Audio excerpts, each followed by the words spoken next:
Hello, my name is Kayla Nanto, and I'll be playing Suzuki in Fort Worth Opera's upcoming production of Madama Butterfly. I'm super excited to be back at Fort Worth Opera. I was a studio artist with them back in 2019 and in 2021 through 2022. Fort Worth Opera was super integral to my development as a young artist, someone just coming out of college.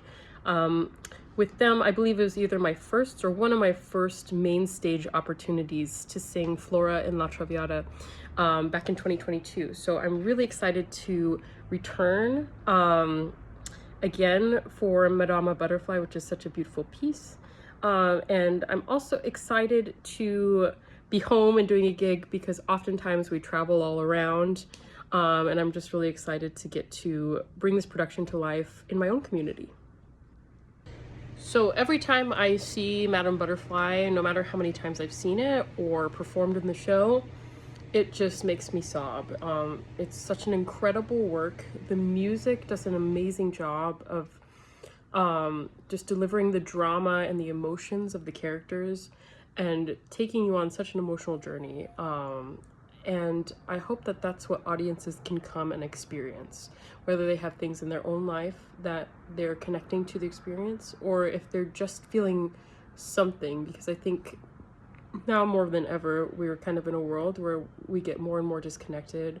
We become more and more numb, whether we're scrolling or finding whatever distractions. And I think live performance like this with music that's so exciting and is the result of such a huge collaboration of people. You know, everyone in the orchestra, the conductor, the singers, everyone who has anything to do with the sets or the lighting, all of it together, I just think is something that people need to see more than ever now.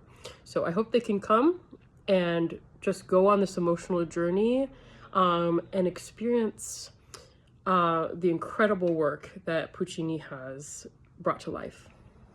So Suzuki is absolutely this character of quiet strength and deep loyalty. I would say she's almost like family to Butterfly, even though she's her servant. I think she's really the only person Butterfly really has left after Pinkerton leaves, after she's been disowned by her community, cast out. Suzuki's the only one who stays, and I think that's interesting because really, I think she could have left in that moment, but she chooses to stay with Butterfly, and I almost think that it doesn't even cross her mind to leave Butterfly because she cares so deeply for her and is so loyal to her. I think that Butterfly shows a lot of loyalty to Pinkerton as well, and however misplaced that is, I think it's a quality that Suzuki perhaps holds in high regard and also cares about, and I think that's part of why she loves Butterfly so much and stays with her. I think in a lot of ways, Suzuki sort of mirrors our reaction as an audience to watching what Butterfly goes through and the things we're feeling, because oftentimes Suzuki is in a scene and she might not have any lines or anything to say, but she's observing and she's there along the journey with Butterfly. And I find that really compelling, is that like she's sort of going through this entire journey with her.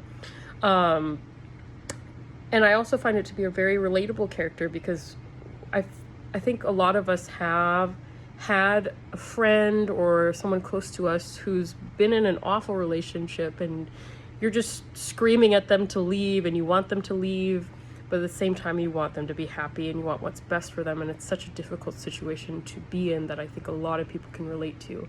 So Suzuki's definitely in that position where she's trying to support Madama Butterfly the best that she can, but she also wants her to have the best because she really cares for her. She's a ride or die, for sure.